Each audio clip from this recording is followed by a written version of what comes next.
Cashflow Diary Podcast, episode 196.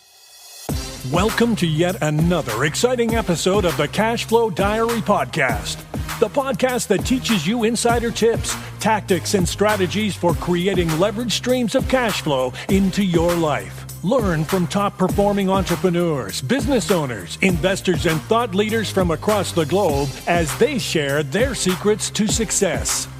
Like what you learn on this and other Cashflow Diary podcast episodes? Go to learninvestingnow.com and sign up to receive powerful tips and information that will help you succeed as an entrepreneur and investor.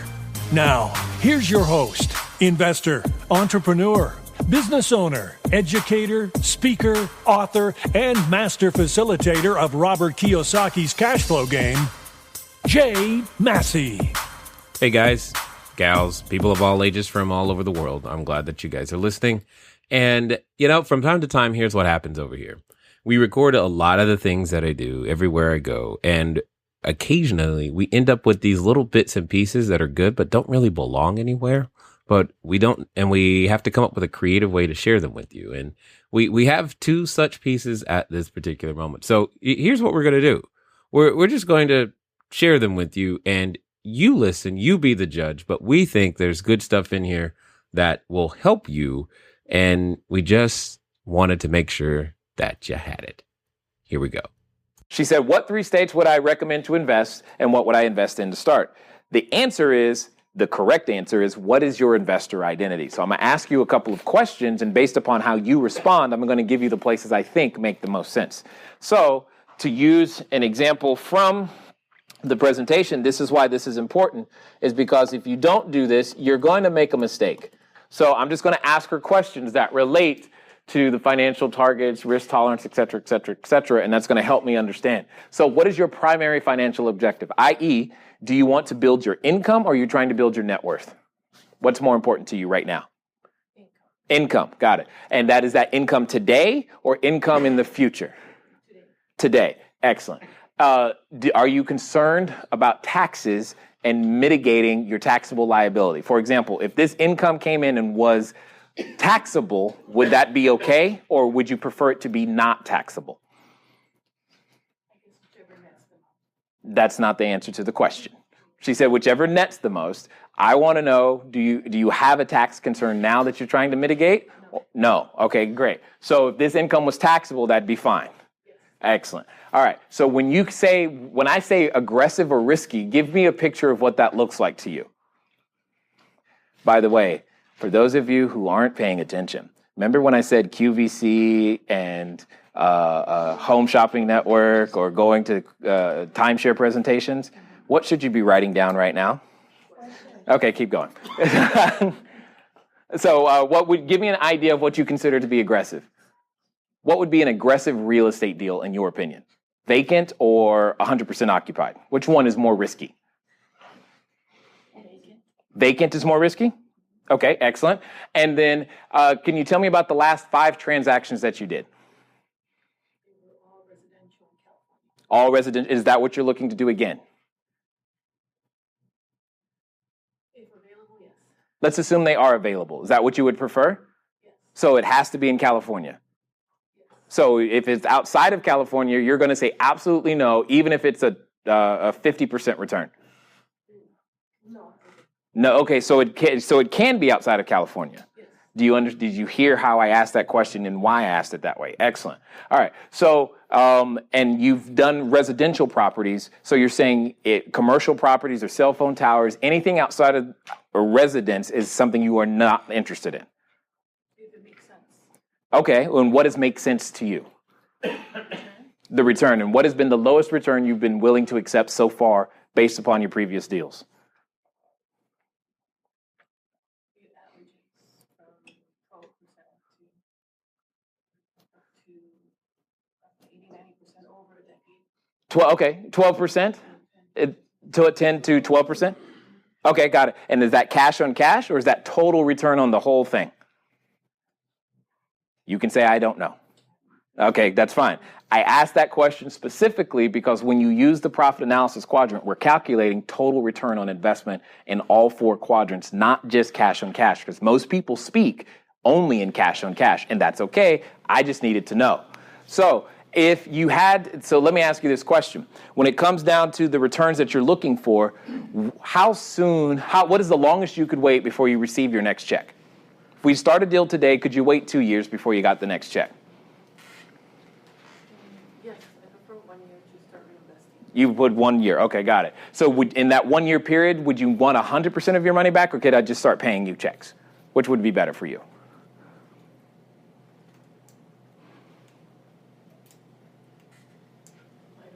Okay, that's fine. And in the past, typically the assets that you prefer, have the individuals been, would you say they're the higher end properties or the middle? B properties. B? Okay, cool. That's absolutely fine. And that's what you're looking for still? Preferably, yes. Okay, got it. So in the past, how have you found your deals? Through the MLS, through door knocking. MLS and door knocking? Did you find most of them yourself? I found that one myself. Really? Oh, okay. Real estate broker. So why not find another one like that? In California, I see everything over the values about 103 to 108%. Yeah. Where other states I've seen there as low as 75%. Uh-huh. I just am not familiar with other states. Got it. So if you had access to a team that was familiar with those states, would that help you? Of course. Okay. Is there any particular state that you looked at that you go, ooh, I wonder about this one? I started at Arizona. but I Uh-huh. like Vegas. You like Vegas? Okay, that's fine. But there's other states. Texas, for sure. What's that? Texas. Excellent. Do you guys hear what I'm doing? Do you see how I'm asking questions related to all of these things to get an understanding of what she's going to say yes to? You've got to do the same thing. Because when someone asks you, hey, where's the best place to invest and what would you invest in? How many of you instantly go, well, I would do this and I would do this. And that's the problem. That's the time to find out. So it sounds like she's open to some other asset classes. It sounds like to me that if it's in the B class or better neighborhood, that's fine. It sounds like that primarily some sort of passive income would be okay, so long as we hit a minimum cash on cash return of 12%. And her idea of risky, and this is probably where we differ the most, is her idea of risky is vacant. My idea of risky is occupied. That's probably the place where we differ the most. So for me, it's going to be difficult for me to work with her because I prefer vacant. And how many of you are like, why on earth do you prefer vacant? Well, yes, it's opportunity, but when it's occupied, I'm inheriting. Let's say, for example, I have one building. My largest apartment complex is 182 units. When we bought that, there are, let's call it 80 people who are already living there. That's 80 relationships that have existed for a number of years that I don't know how they treated them. And I suddenly inherit 80 relationships. Now, for those of you who are married, did you just marry the person or everyone else in the family too? Right? That was a lot of merging you had to do. Does that make sense? And this is no different when it comes to inheriting those relationships. That to me is a risk, so I don't like it. But if that's something for her, okay, now I know what I'm looking for. But I've got to hit a 12% cash on cash return. So now comes the most important question. What was your name again? Priscilla. Are you looking to run this deal yourself? Are you open to working with the operator out of state? You would work with someone else. Now you realize though, if you work with someone else, you might not earn as much as you would if you did it yourself. Correct, but I'd rather earn a small percentage of something than a large percent of nothing. Exactly. Did you hear that? I'd rather earn a small percentage of something than a large percentage of nothing. Now I've got the room to go anywhere from, hey, here's a single family house, all the way to, hey, I'm putting together a syndication on an office complex, and here's what we're doing. I've got the room to play with that because of what she said.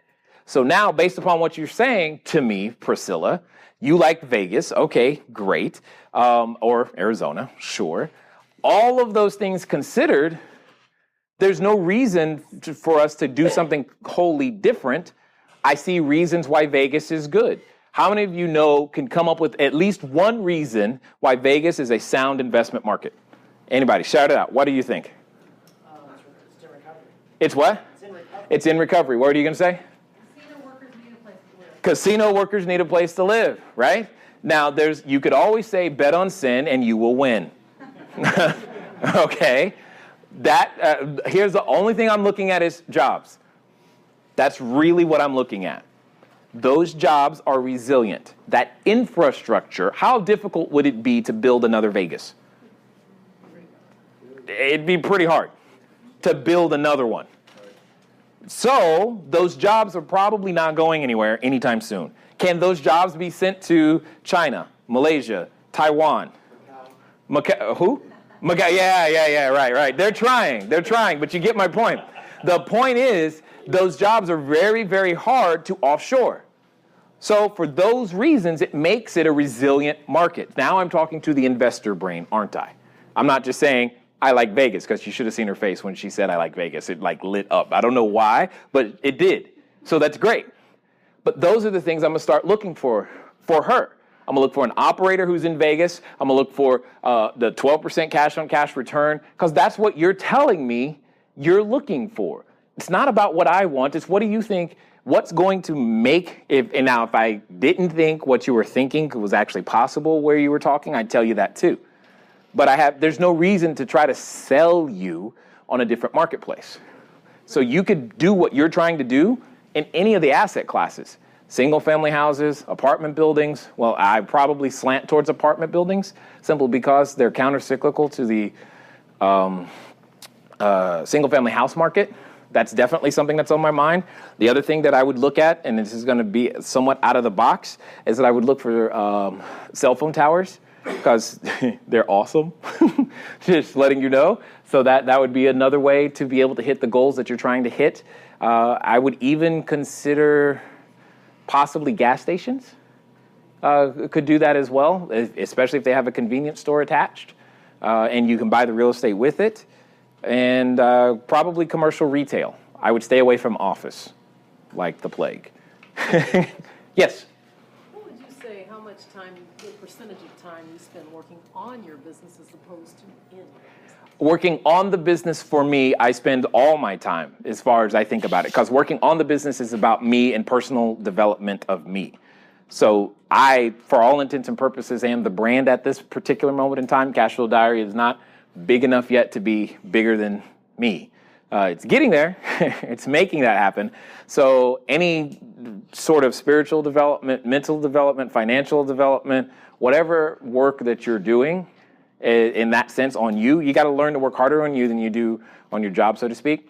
And that's why learning the Pomodoro technique or techniques where you can chop up your time become important, because if I can get my work day done in 2 hours, then I've got the rest of the day to hang out with my kids or do, well, nothing. Go to a friend's house. Those types of things are what it comes down to. Yes, Priscilla. Can I ask, Yes. I'm sure you're more familiar, that I'd rather buy a home in Ohio for $50,000 where I'm getting $700. Uh-huh. Versus a home in Vegas, which is $200,000 that I'm getting $900,000. Right. So that's why I asked if there's other states that the return is better. Yeah, there are many other states that the return are better, but what I'm trying to get you to do is ignore it, because if you are a Nordstrom investor and you're suddenly going, ooh, 50 grand, but you don't know how to serve this customer, you're not going to make the deal. You're not going to make the return. It's not just about the numbers. It's, are you the correct person to serve this customer? And if you aren't, the return isn't going to happen. You need to be able to deal with or understand that when the operator calls you, like if you are working in a syndication with someone else, and when the operator calls you and say, here's what happens, you need to understand that that's probably normal, for that class of property. And those are the expenses, and that affects the cycles of things. Like for one of my buildings for a while, I could track the timeliness of rent payments would correlate with things like whether the NBA basketball team won or not. It was weird. All I'm saying, I needed to be aware of that, right? that's going to happen in a certain class of property that may not happen over there, and you need to be aware of that. If that's something that you're like, oh my God, that's just weird, I can't deal with that, I don't care how cheap it is. It could be free. You're going to do yourself and that customer a disservice, right? If you think, yeah, you know what, owning a Italian restaurant, that might be the thing to do. That's where all the money is. But the only thing you know how to make is Mexican food. That's going to be a problem, you know, for every customer who comes through that door. Yes. Yes, you can learn. Absolutely. I've dealt with people where they say don't buy one-bedroom apartments, don't buy one because... Yeah, I don't believe in one-bedroom apartments. Certain areas might be worth it more if we have more problems. You know, I did property management. I went through all that. Sure. In the 90s. So I just want to know, where do you think the states, regardless of, because obviously with property management, you start getting more properties. Sure. The first question, you're just asking the wrong first question, in my opinion. The first question is, who do you want to serve? Once you got that answer, everything else gets clear.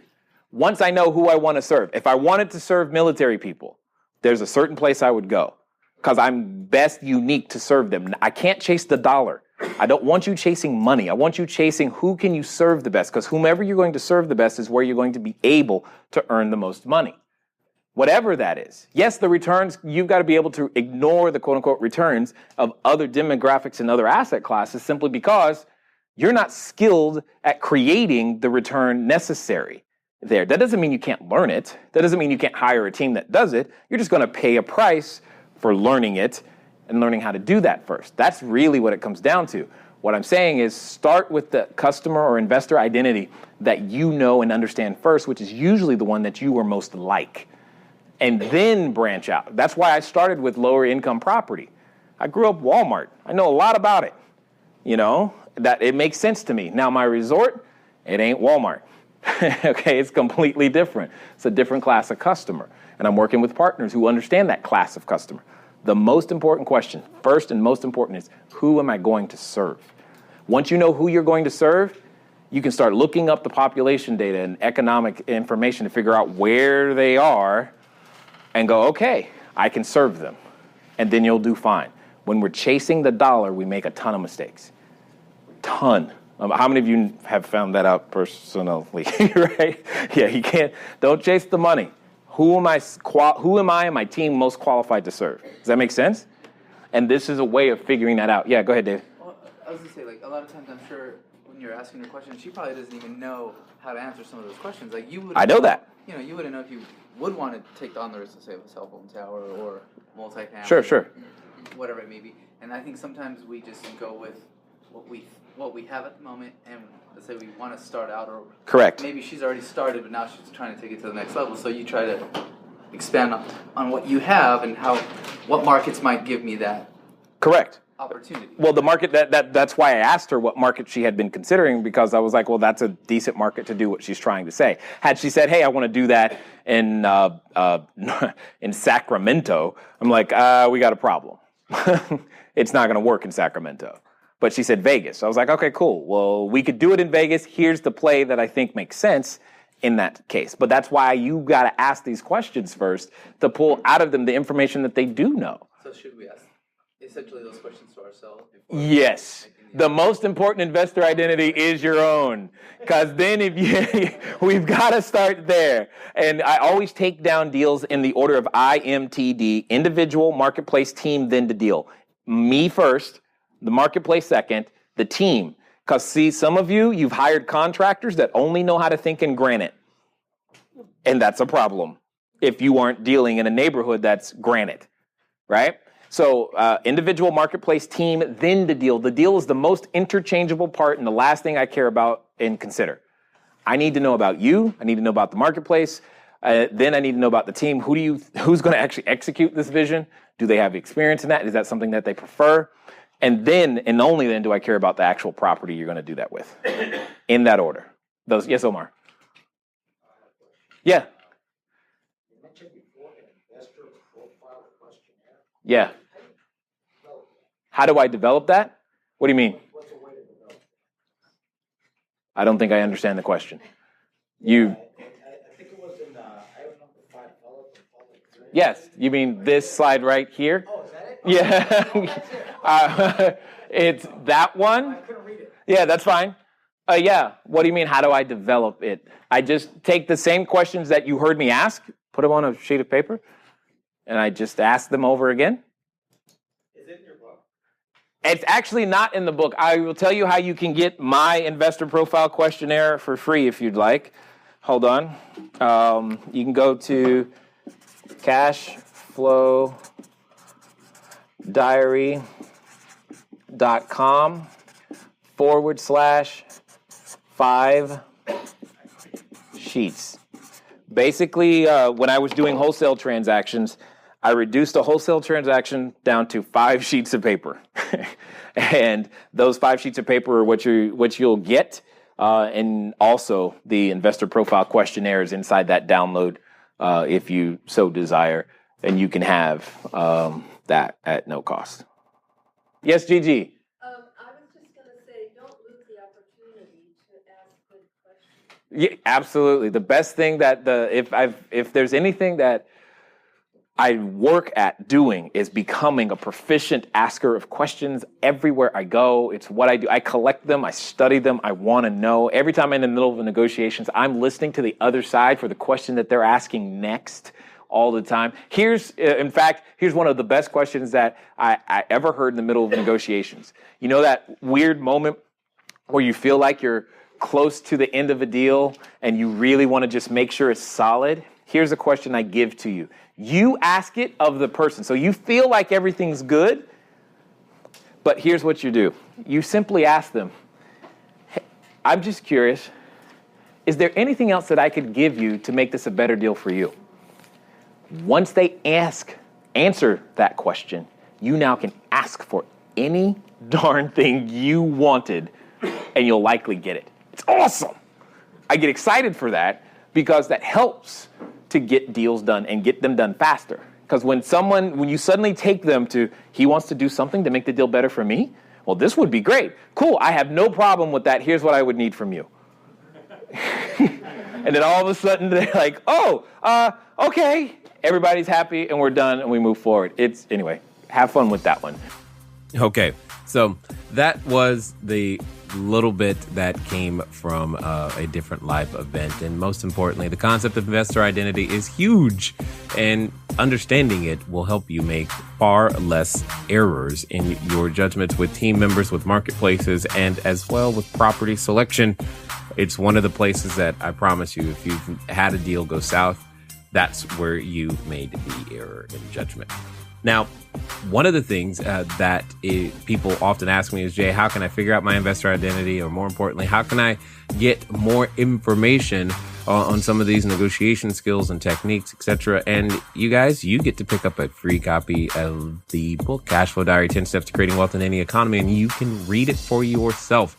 I have seen some of you have highlighted it and marked it up, and that's encouraging to say the least. So send a text message to, the keyword is book, text book to 72,000, text book, BOOK, to 72000, and that will get you straightened up with getting a copy, an electronic copy of the book delivered straight to your email. Now, this next piece that we're going to go through, for those of you who are members of our Cashflow Core membership, etc., you know that on Tuesdays you get to participate with me often on questions and answers, just random questions and answers, whatever got you stuck, and we get you unstuck and make sure that I give you the answer to your specific challenge, whatever the deal is that you are working on right now. For those of you who aren't, well, here's a sneak peek into some questions that were asked, and you can hear the answers. Everybody gets the benefit today from this, but for those of you that are members or if you're in the trial, make sure that you go ahead and remember next Tuesday we're going to be together. If for those of you hoping to know more about that, again, just go take advantage of cashflowdiary.com/start $1 trial, all words spelled out. So let's do this Q&A. See, Brandon has got a question. Have you ever walked away from a deal where the seller was not forthcoming in the information to their problems or failed to disclose other problems? Yes. Or being deceptive? Yes. I was curious as to how you overcame that obstacle. I don't. I move on to the next deal. Next question. I mean, at the end of the day, if they're not going to tell you what's wrong, could you imagine? Think of it this way. If you go to the emergency room, if you go to the doctor and the doctor goes, what's wrong? And you go, why do you ask? Or I'm not telling you, or you don't need to know that. Just give me some, Vicodin. What's going to happen? He's going to kick you out. She's going to kick you out. You're not going to get anything. You're not going to get anywhere. And even better than that, they ain't going to chase you out their exam room and say, wait, let me talk to you. You're not the last patient. Definitely not the last patient that day. And you're not the last patient on the planet. So they're going to go do what they do. Be a doctor and serve those that are willing to listen and are willing to accept their help. And if that's not you, okay, next. So let me see what we have here. Deborah's got a question. You asked Haya, who is she serving? I'm assuming that is your way of directing her to the I individual part of the IMTD. Okay. What I'm not understanding is, doesn't she have more than one client individual that she is serving? The homeowner, the broker, any potential investor, and herself. Aren't those all individuals to consider? The homeowner. Yes.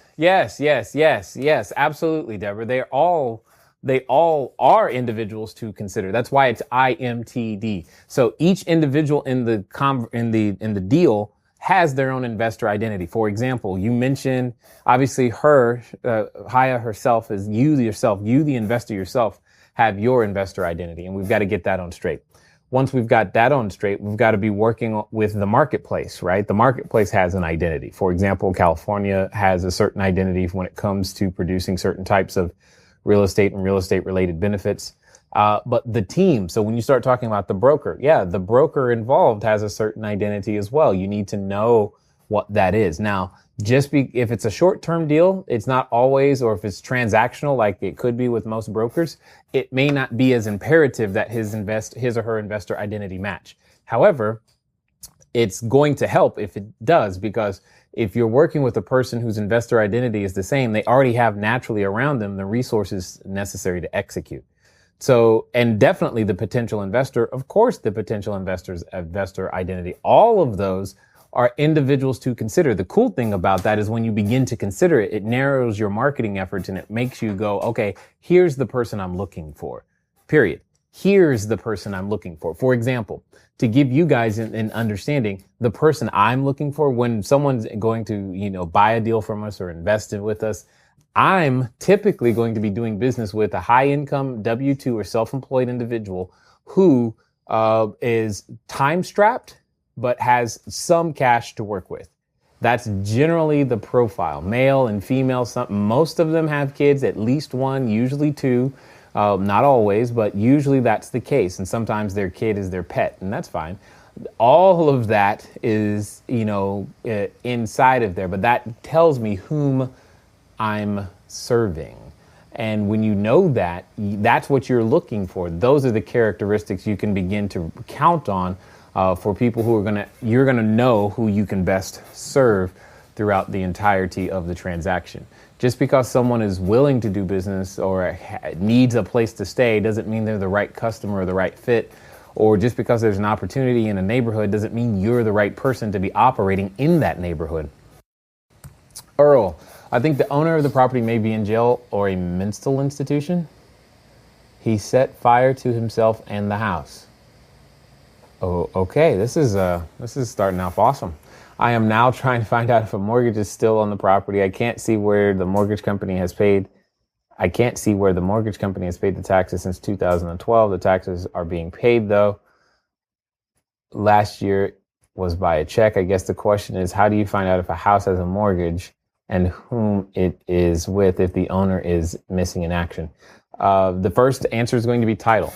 If you can get a preliminary title search done, or you're just trying to figure out, that information, what liens are against the property. So in this particular case, that's where you're going to start. Now, I don't know how much information you're going to be able to uncover, in terms of, even if you go, sometimes they don't list the mortgages in such a way that it's easy to track down who they're with and all this other stuff, but it all depends. And you still, there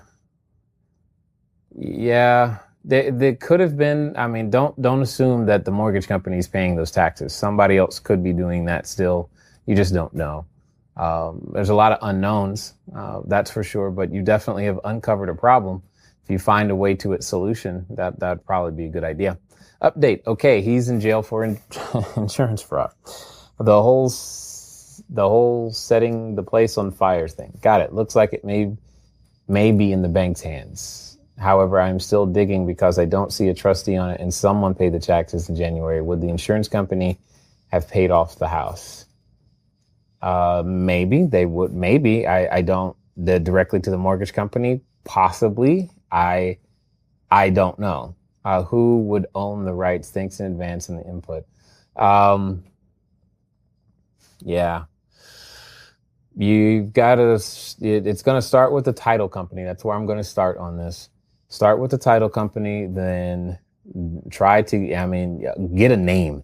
Get a name of the person on title.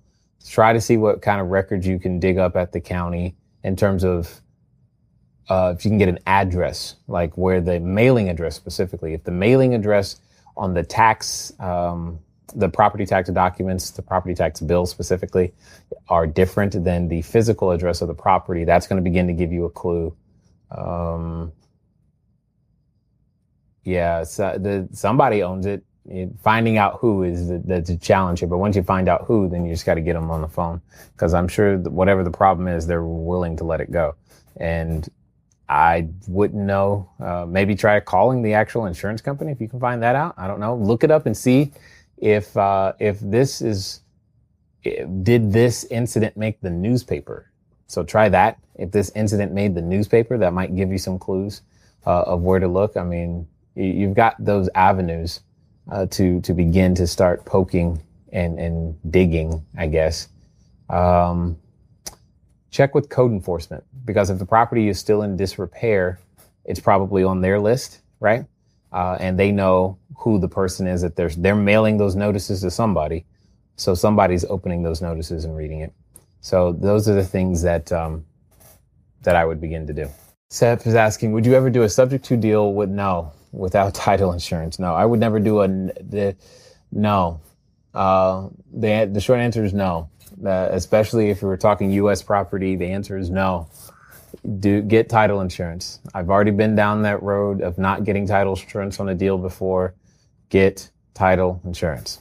There is no exceptions, except, the one exception is when title hasn't transferred yet, right? So you can still do a land contract or lease option. Title hasn't transferred yet. So it's not time to get title insurance yet. You get title insurance once the title transfers. When that title transfer process occurs, get your title insurance. Justin, how do you find out how much repairs cost on a 137 unit property in a different city? Got it. When you're trying to figure stuff like this out, you're going to have to break it down. So in a multi-unit property, you're going to break it down by floor plan. So the first thing you're going to need to know is how many how many studios, how many 1 bedroom, 1 bath, how many 2 bedroom, 1 bath, how many 2 bedroom, 2 baths, how many, whatever the configurations are. And you just got to break it down by, unit type. Once you've broken it down by unit type, then you just take your standard components and place chart or do it room by room, and just assume certain rooms are just going to be trashed. My web browser. I'm going to show you guys a site that I forgot who shared it with me, but it was one of you guys, I think, and because we put it in the Facebook group, homewise.com, and so we used to always talk about the Marcus and Millichap, the home cost and repair remodel guide. That was a physical book that came out every year. This might be the new thing to use. This is definitely the closest thing I've seen to a replacement to that. And when I look at how they're advertising the site here, or at least just this from this screenshot alone, even though they've used a non-Apple device for the screenshot. I will forgive them for that. At the end of the day, it shows me that they're doing things by material, by piece. They're calculating labor, and you can also do it by square footage of relative rooms, etc. So this, it looking like what's going to be the thing that we can all use to go out there. I would love for some of you, maybe Paige or somebody who's doing a flip, not a buy and hold, but a flip, to verify some of their materials and pricing. That would be really, really good. To just give us an understanding of how accurate these guys are, because if they're accurate, this could be that place where you can come. Either way, Justin, what you got to do is you got to begin to break it down room by room, floor plan by floor plan, and then room by room. How many kitchens in the 2 bedrooms are you going to do? I have no idea, but you're going to have to start figuring that out. It's a bit of a project, especially on something at over 100 units. But it's what you got to do to begin the process. So good luck with that, by the way. Jay, I negotiated sweet terms with the seller of 60 units over 20 buildings. Seller of 60 units over 20 buildings. I want to wholesale and keep some. However, the seller insists on a contract for deed, but I get depreciation, and Keiko has said they can make this work. Okay, what's the question? The other drawback is that they want one blanket contract for deed. They said I could wholesale the other properties on a contract for deed, but I would be responsible for the blanket contract, and they want a personal guarantee, credit check, etc. The more we talk, the more comfortable they get, but I am not comfortable with a blanket contract. I want individual contracts, and they keep telling me they have another buyer, which I don't think they do because they have conceded to no balloon and non-recourse. But what is the best way to deal with the blanket so they feel comfortable with individual contracts? They say their problem is, well, what if you only make payments on the ones that are doing well? I know this is a trust communication thing. What's the best way to position myself? Sorry for the broken text. The chat box is freezing on my mobile device. Thank you for the feedback about the technology. Jacob, if you're watching, let's figure out what's going on with the chat box on the mobile devices. I was wondering what was going on. All right. So Kyle, here's the deal. If they want a blanket, you don't necessarily have to get a individual contract. Individual contract does make it clean. That is true. But now, instead of getting a blanket, what you need to do is get them to be agreeable to a partial release on sale. So as long as they're agreeable to partial releases, then you're going to be fine. If they're not agreeable to partial releases, then you've got no deal. If they're not willing to do a individual, you're not willing to be on the hook for all of them at once, and they're not willing to do partial releases, then, move on. As far as not paying on the ones that aren't doing well, just don't buy the ones that aren't doing well. Move on. Buy the good ones, leave the bad ones, and move on if they're open to that. That's kind of how I see it. So hopefully that should clear that up a little bit and make a little bit more sense. Do we have any more over there or no? Yeah? Jay, one more thing. The seller has title insurance underlying loans, but I still want to check title, as you should. Can I do this through the county courthouse, or do I have to order full prelim $200 each? Seller wrote in contract that they guarantee clear title. Yeah. You know what, Kyle? They can write they guarantee clear title if they want to. Okay, so if you don't want, okay.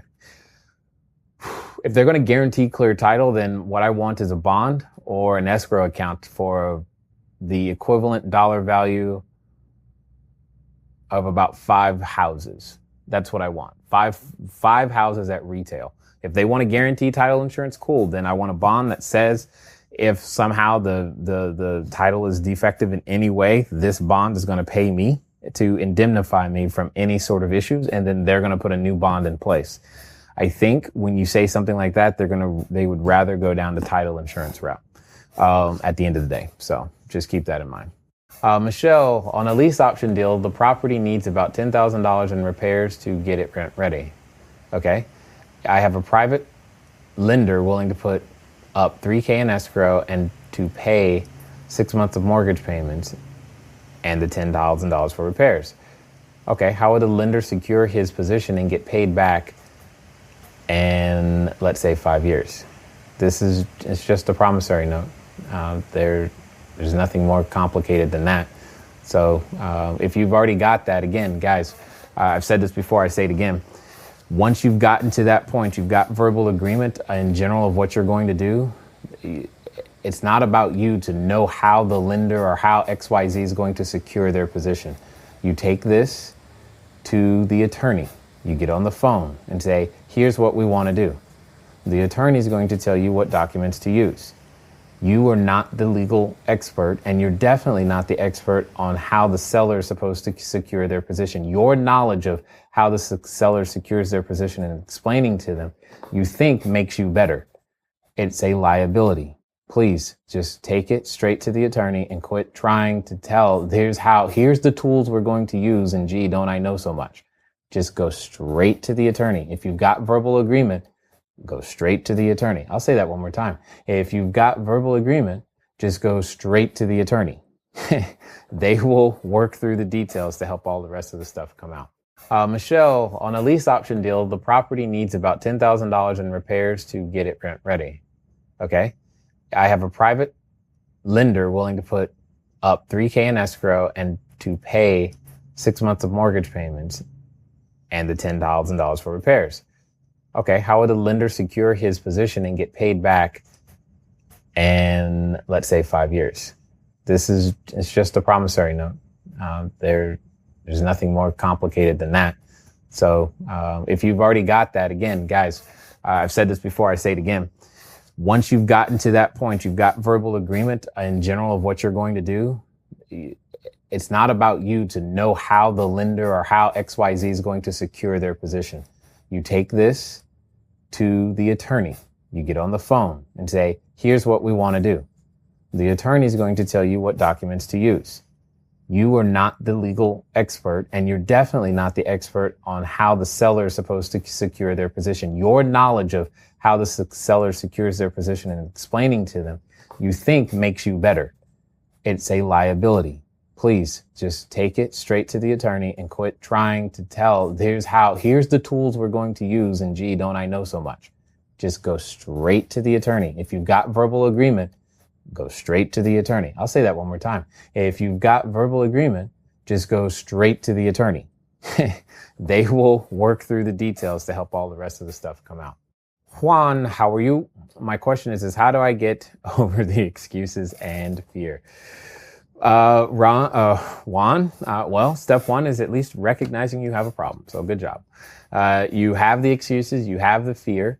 And just so that you know, if your expectation is that they go away, then that's the problem. They're not going to go away. Life will offer you excuses at every level all the time. I mean, there isn't a person that I'm aware of that hasn't been offered an excuse today. Even the ones that you think are successful or believe to be successful or are successful, whatever, they all have opportunities for excuses and fear. It's not that they don't come their way. We just choose to respond to them differently. Instead of trying to obliterate fear and get rid of excuses, we develop courage and character and move forward at the end of the day. There is no, I mean, there's always going to be something offered to you to easily accept. It's part of the human condition, for lack of a better way of putting it. It's like gravity. It's going to be present. You must choose to fight it every day. There isn't a day that gravity isn't working on you.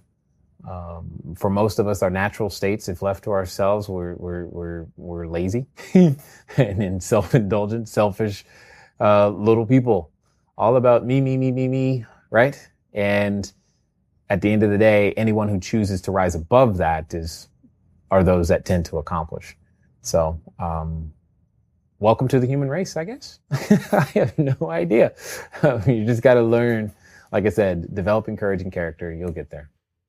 All right. So now you've had a sneak peek on the inside as well. We've gone over some concepts regarding investor identity. You got a sneak peek inside to what goes on inside the membership. Again, if you want a shot at giving me, or if you want to give me a shot at answering some of your questions live and becoming a member, you can start. We are currently having a 30-day trial. You can go over to cashflowdiary.com/start1, ONE, dollar, DOLLAR, trial, TRIAL, and cashflowdiary.com/start$1 trial.